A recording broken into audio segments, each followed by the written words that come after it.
Students, पिछले video में मैंने आप लोगों को छोड़ा था डिस्चार्ज ऑफ कॉन्ट्रैक्ट के मोड्स पे, जिसमें by agreement, discharge by agreement mode का मैंने बताया था, जिसके अंदर नोवेशन, रिसेशन, रिमिशन के वाले पार्ट के बारे में मैंने कहा था और कहा था कि आप लोग इसको देखिए।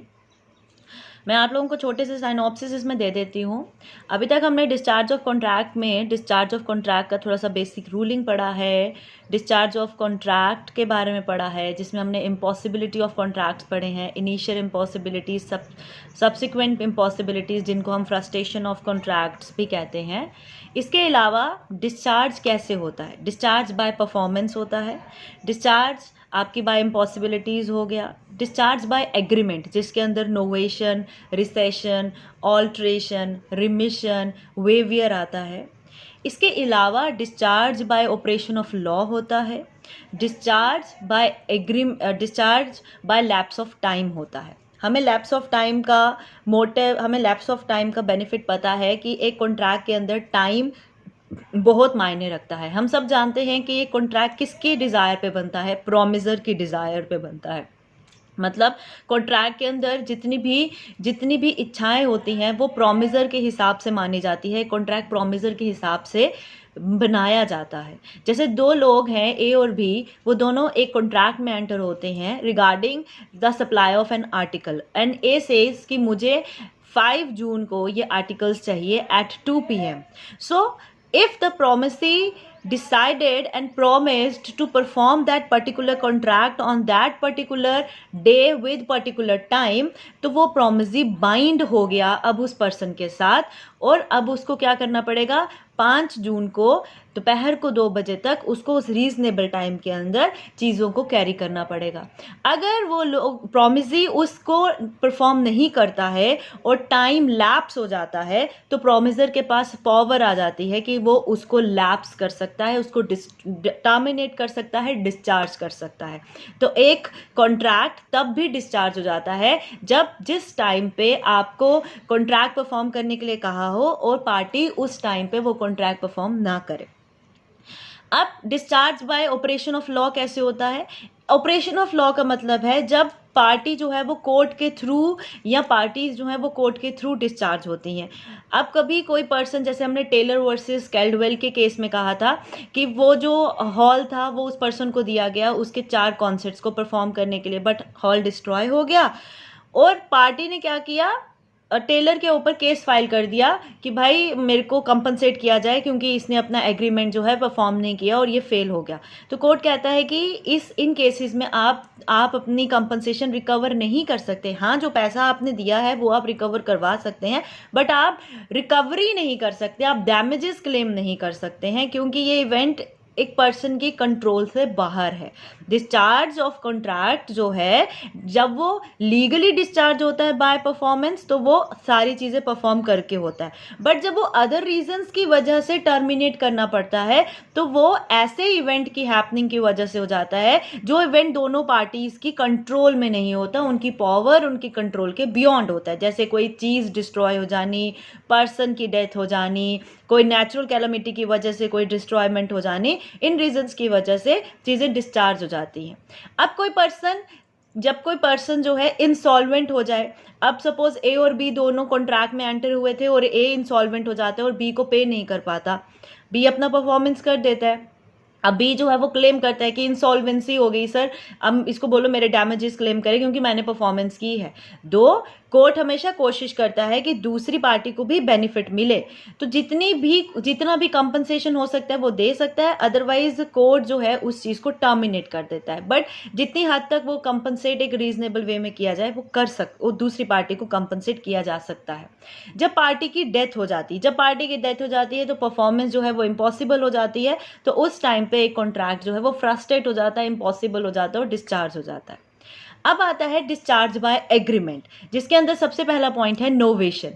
नोवेशन का मतलब होता है जब दो पार्टीज जो है कोई एक कॉन्ट्रैक्ट करती हैं, बट बाद में वो दोनों पार्टीज उस कॉन्ट्रैक्ट को बदल के एक नया कॉन्ट्रैक्ट लाती हैं। वो जो पहला कॉन्ट्रैक्ट था, ओरिजिनल कॉन्ट्रैक्ट जो सबसे पहले किया गया, उसको टर्मिनेट कर देती हैं और दूसरे कॉन्ट्रैक्ट को सब्स्टिट्यूट करती हैं, उसको बोलते हैं नोवेशन। नोवेशन में क्या होता है, दो सिचुएशंस होती हैं। फर्स्ट सिचुएशन में सपोज ए एंड बी दो पार्टीज हैं, उन्होंने एक कॉन्ट्रैक्ट किया किसी पर्टिकुलर आर्टिकल को लेके। अब ए जो है वो चाहता है कि सी पार्टी बन जाए उस कॉन्ट्रैक्ट का और ए हट जाए, और बी भी उस बात को मान जाता है। अब जब सी पार्टी बन जाएगा बी के साथ, किस जगह पे, जिस जगह पे ए पार्टी था, आप मेरी बात को समझ रहे हैं, ए और बी दोनों एक कॉन्ट्रैक्ट एंटर करते हैं। अब ए और बी किसी आर्टिकल को लेके जब कोई कॉन्ट्रैक्ट एंटर करते हैं तो वो लोग ये देखते हैं, तो ए जो है वो बी को बोलता है मैं चाहता हूं कि सी मेरे बिहाफ पे आए और वो क्या करे, इस कॉन्ट्रैक्ट को परफॉर्म करे। अब किसकी कंसेंट मायने रखती है, सी की भी मायने रखती है और बी की भी मायने रखती है। अगर सी और बी दोनों इस चीज को मान जाते हैं तो ए रिप्लेस्ड हो जाता है और सी ए की जगह पार्टी बन गया। अब जब हम किसी नई पार्टी को एक कॉन्ट्रैक्ट में एंटर करेंगे तो वो पुराने वाले कॉन्ट्रैक्ट से तो कैरी नहीं हो पाएगा, उसके लिए हमें एक नया कॉन्ट्रैक्ट लाना पड़ेगा। तो वहाँ पे जो ओरिजिनल कॉन्ट्रैक्ट था उसको रिप्लेस करके नया कॉन्ट्रैक्ट बनाएंगे, क्योंकि पार्टीज चेंज हो गई। ठीक है, जहाँ पे चेंज इन पार्टीज हो वहाँ पे नोवेशन होती है, जहाँ पे change in terms of contract हो वहाँ पे भी नोवेशन होती है। मतलब जो पहले टर्म्स लिखे गए थे कॉन्ट्रैक्ट को मेंटेन करने के लिए, अब ए और बी दोनों पार्टी बन गए, एक कॉन्ट्रैक्ट को बनाया, इन्होंने म्यूचुअल कंसेंट के साथ टर्म्स डिसाइड करी, 10 टर्म्स डिसाइड हुई, जिसमें से ए ने कहा कि मैं बी को 5 इंस्टॉलमेंट्स के हिसाब से पेमेंट करूंगा। बाद में ए जो है उसके पास एनफ मनी होता है, वो बी को बोलता है कि मैं 5 नहीं तेरे को 2 के हिसाब से इंस्टॉलमेंट पे करूंगा। अब उसके लिए उनको नया कॉन्ट्रैक्ट बनाना है जिसके अंदर वो 2 इंस्टॉलमेंट्स के हिसाब से चीज़ों को कैरी करेंगे। This is called novation. Novation का मतलब होता है जब आपका एग्जिस्टिंग कॉन्ट्रैक्ट को सब्स्टिट्यूट किया जाता है किसी नए कॉन्ट्रैक्ट के थ्रू, किन रीजंस की वजह से, चाहे उसमें पार्टीज की चेंजेस आ जाए या उसके अंदर टर्म्स ऑफ कॉन्ट्रैक्ट के अंदर चेंजेस आ जाए, तो भी दोनों पार्टीज पहले की चीज़ों के लिए डिस्चार्ज हो जाती हैं। मतलब जहाँ पे ए बी जो थे वो लोगों ने 5 इंस्टॉलमेंट के लिए एग्री किया था, बाद में वो 2 के लिए एग्री करते हैं। अब वो 2 के लिए रिस्पॉन्सिबल हैं, जो 5 वाला टर्म था उसके लिए वो डिस्चार्ज हो गए। This is called novation. Second is recession. Know what is recession? Recession means cancellation of contract, एक कॉन्ट्रैक्ट को कैंसिल करना। अब नोवेशन भी पार्ट बन सकता है कैंसिलेशन का। कैसे? क्योंकि ओरिजिनल कॉन्ट्रैक्ट को कैंसिल करके नया कॉन्ट्रैक्ट बनाया, चाहे वो नया कॉन्ट्रैक्ट नई पार्टीज के हिसाब से होगा या वो नया कॉन्ट्रैक्ट न्यू टर्म्स के हिसाब से होगा, कैंसिल तो हो गया ना ओरिजिनल कॉन्ट्रैक्ट। अब एक कैंसिलेशन कब होता है? जब पार्टी फेल हो जाती है अपनी परफॉर्मेंस को परफॉर्म करने के लिए, चाहे वो इम्पॉसिबिलिटी हो जाए, चाहे पर्सन मर जाए, चाहे थिंग डिस्ट्रॉय हो जाए, किसी भी रीजन की वजह से जब ओरिजिनल कॉन्ट्रैक्ट कैंसिल हो जाता है, रिसाइंड हो जाता है, उसको बोलते हैं कैंसिलेशन ऑफ कॉन्ट्रैक्ट। अब जब वो कैंसिल हो गया तो क्या हो गई? परफॉर्मेंस डिस्चार्ज हो गई। अब दोनों पार्टीज जो हैं वो उसके लिए लायबल में नहीं है। जैसे ए और बी जो है वो एक कॉन्ट्रैक्ट में एंटर होते हैं। जैसे मैंने आप लोगों के साथ पहले भी हस्बैंड वाइफ से रिलेटेड एक एग्जांपल डिस्कस की है कि हस्बैंड जो है अगर वाइफ को फोर्सफुली क्या करता है, प्रॉपर्टी साइन करवाता है, और जो वाइफ है उसके लिए वो कॉन्ट्रैक्ट क्या है? वॉइडेबल है, राइट। बट ए के लिए वो कॉन्ट्रैक्ट क्या है? वैलिड है, क्योंकि ए के हिसाब से साइन भी हो गए, पत्नी भी मान गई। अब जब वो चीज़ जो है वो लोग कोर्ट में जाएंगे और कोर्ट वहाँ पे वाइफ से पूछता है कि क्या आपने अपने हिसाब से, अपनी विल के हिसाब से, अपनी इच्छा अनुसार साइन किया, and if in that case she said no, तो क्या हो गया? कॉन्ट्रैक्ट कैंसिल हो गया। तो कॉन्ट्रैक्ट के कैंसिल होने का कोई भी रीजन हो सकता है, that is called cancellation of contract. चाहे वो इम्पॉसिबिलिटी हो, इनिशियल हो, सब्सिक्वेंट हो, फ्रस्ट्रेशन हो, डेथ हो, इंसॉल्वेंसी हो, या कोई भी अदर रीजन की वजह से जब ओरिजिनल कॉन्ट्रैक्ट ही खत्म हो जाता है और पार्टी अनेबल हो जाती है चीजों को कैरी करने के लिए। Third is alteration. ऑल्टरेशन चाहे पार्टीज के अंदर चेंजेस आ जाए, चाहे कॉन्ट्रैक्ट के सब्जेक्ट मैटर के अंदर चेंज आ जाए, चाहे कॉन्ट्रैक्ट के टर्म्स के अंदर चेंजेस आ जाए, जब भी कॉन्ट्रैक्ट के अंदर कोई भी छोटी से छोटी चेंजेस आएंगी तो वो ओरिजिनल कॉन्ट्रैक्ट सब्स्टिट्यूट हो जाएगा नए कॉन्ट्रैक्ट के साथ, और जो पिछला कॉन्ट्रैक्ट सब्स्टिट्यूट हुआ उसके लिए पार्टीज रिस्पॉन्सिबल नहीं है। तो ऑल्ट्रेशन किसी भी वे से हो सकती है, चाहे वो पार्टीज की ऑल्ट्रेशन हो, चाहे वो टर्म्स की ऑल्ट्रेशन हो, चाहे वो प्राइजेस की ऑल्ट्रेशन हो, चाहे किसी भी रीजन की वजह से ऑल्ट्रेशन हो, राइट। उसके बाद आता है रेमिशन। रेमिशन का मतलब होता है रिमिट करना। रिमिट का मतलब होता है सपोज ए और बी जो है वो दोनों पार्टीज जो है एक कॉन्ट्रैक्ट में एंटर होते हैं एंड ए डिसाइडेड कि वो उसको 3000 पे करेगा एक पर्टिकुलर सब्जेक्ट मैटर के लिए जो वो बी से डिमांड कर रहा है, राइट।